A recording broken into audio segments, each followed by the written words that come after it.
cogiendo el silogismo, no silógico antes citado, nosotros manejamos aparatos que a su vez manejan entes reales. Luego, nosotros manejamos entes reales.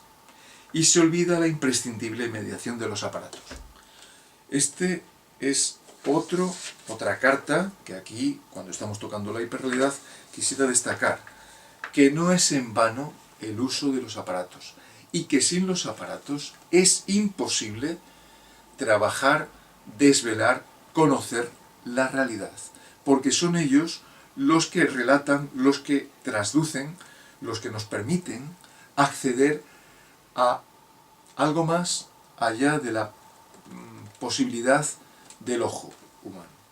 Por lo tanto, es imprescindible, en este sentido, para ir acabando, lo siguiente: hacer una alusión clara a un texto de Bueno que presentó en 1982, y es el siguiente: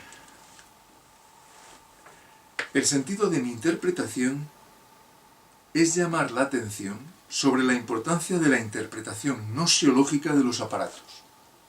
Es muy interesante que aquí Gustavo Bueno está hablando, si cogemos, por ejemplo, a Tomás de Aquino, esto sería imposible, porque él nunca mete ni los aparatos. Esta es una lectura desde mi punto de vista marxista, ya que utiliza los materiales. El aparato actúa en física cuántica como una especie de demiurgo que convierte la potencia en acto. Pero si el aparato funciona como operador, entonces no hay que hablar de actualización, sino que habría que decir simplemente que lo que hace el aparato es transformar. El aparato está transformando ciertas disposiciones de partes de la realidad en otras disposiciones, como por ejemplo ciertas diferencias de potencial en corrientes eléctricas o en trayectorias de agujas. Lo que estamos viendo es una transformación en la línea de la escuela de Copenhague, pero sin dualismo de sujeto-objeto. Por lo tanto, desde el punto de vista ontológico, gnoseológico, hemos de matizar, hemos de presentar muy claramente, desde el materialismo filosófico, eso entiendo yo, que son los aparatos, que a su vez están hechos con las manos, para llegar a dimensiones que no están a nuestra escala, a la escala del corporal, del mundus spectabilis, del ojo humano, y que merced a ellas podemos llegar pues a puntos como a la detección de electrones, a la emisión o a la emisión de positrones, etc., ¿no?, de la nanotecnología. Esto es impensable, esta filosofía es impensable en épocas pasadas. Evidentemente, el Neandertal, ni siquiera pues Descartes, no estaba descubierto el microscopio por Leeuwenhoek, y entonces era imposible acceder a... Por eso tenían las especulaciones animalculistas, homunculistas, que tanto pues ruido generó en su momento. Aquí entramos en unos problemas gnoseológico-ontológicos muy interesantes. Es los que presenta, y a veces hemos hablado, pues Carlos y un servidor. Ramsés murió de tuberculosis, podríamos presentarnos. A partir de 1976, sí, según Bruno Latour. Esto quiere decir que cómo iba a morir de tuberculosis si no estaba descubierto pues tal enfermedad. Esto nos presenta pues ciertos problemas, ¿no? Lo mismo decir del bacilo de Koch, lo mismo decir del ácido láctico, etc. Bien, ya para finalizar, después de esas cartas que hemos presentado, después de ese bosquejo acerca de la hiperrealidad cuestionable, diremos lo siguiente. Hay una cita, manuscrito, que quisiera señalar. Me parece muy interesante. Y yo creo que hay que explicarla. Hay que explicarla porque si no se explica, posiblemente sigamos usando categorías metaméricas, más que diaméricas, y no dialécticas. Y son necesarias a partir ya no solo de Heráclito, sino del más reciente Carlos Marx, Hegel. Desde nuestras coordenadas, dice Madrid, se trataría más bien de pasar de una ontología de esencias megáricas, es decir, porfirianas, el árbol de Porfirio, inmutables, a otra de esencias plotinianas o evolutivas, como dice el materialismo filosófico. Dado su desarrollo procesual. Evidentemente, el problema que puede pecar cualquier sistema filosófico es el de caer en la esencialización, en una filosofía perenne, en un sistema que no acepte que la realidad está constantemente cambiando, casi remitiéndonos a Heráclito. Y esto se olvida.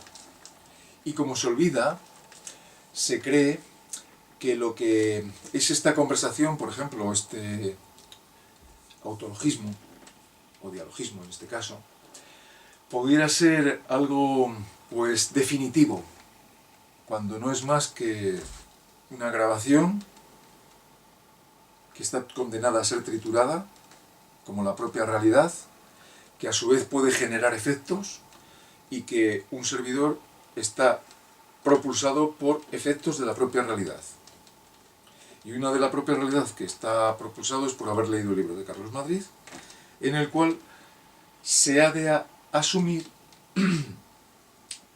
que nuestro sistema nunca es el de hacer una casa, porque ese no es nuestro campo, con un tiralíneas, con un rotring, con un compás, organizar los espacios de una casa arquitectónicamente, sino entender que el mapamundi en el que estamos está condenado a aparecer y desaparecer, y que en él se mantienen ciertas esencias. Recordemos lo que dicen ensayos materialistas Gustavo Bueno acerca del pión que desaparece en millonésimas de segundo, y que la realidad ante la cual estamos, los estromas, en su acepción posterior, los fenómenos, los estromas, para usar terminologías más actuales del sistema, pues son muy oscilantes y que tal vez haya que estar constantemente triturando y al mismo tiempo aceptando nuevas realidades que se nos imponen. Finalmente, sí, decir que el hiperrealismo ante Latour y Hacking sería que una de las tesis más comprometedoras de la teoría del cierre categorial, así lo señala en la página 251,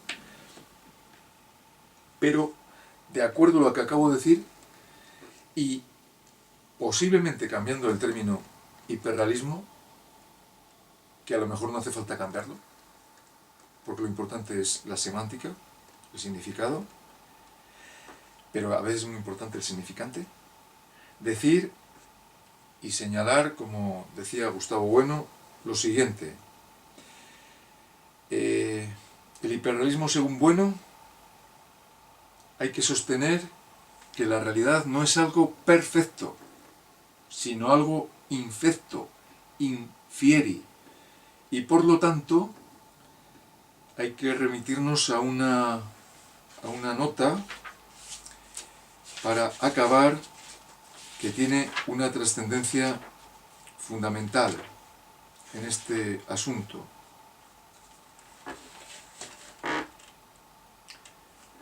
Pero vamos a concluir diciendo, sería la nota 39, no la voy a leer, es interesantísima, leas el libro. Voy a decir lo siguiente: Gustavo Bueno ha dicho que los sistemas han de ser desbordados por otros sistemas. Esto es, bueno, la lectura mía. Que no existe una filosofía perenne, pero que es necesario conocer las anteriores para entender mejor lo real. Con esto concluyo esta obra, que procederé a más lecturas, evidentemente, y a dialogar próximamente, en octubre del 2018, con su autor, que mediante en este mismo sitio, espero, o por ahí.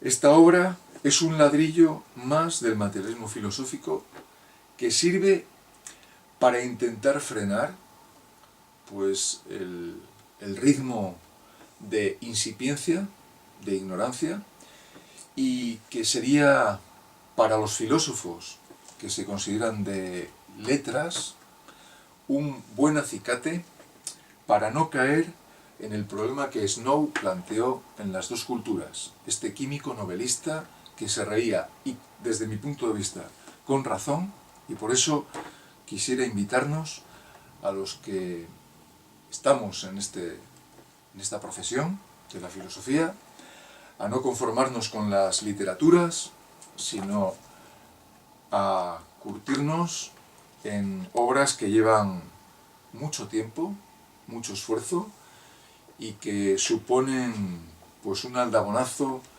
para la filosofía española y posteriormente mundial.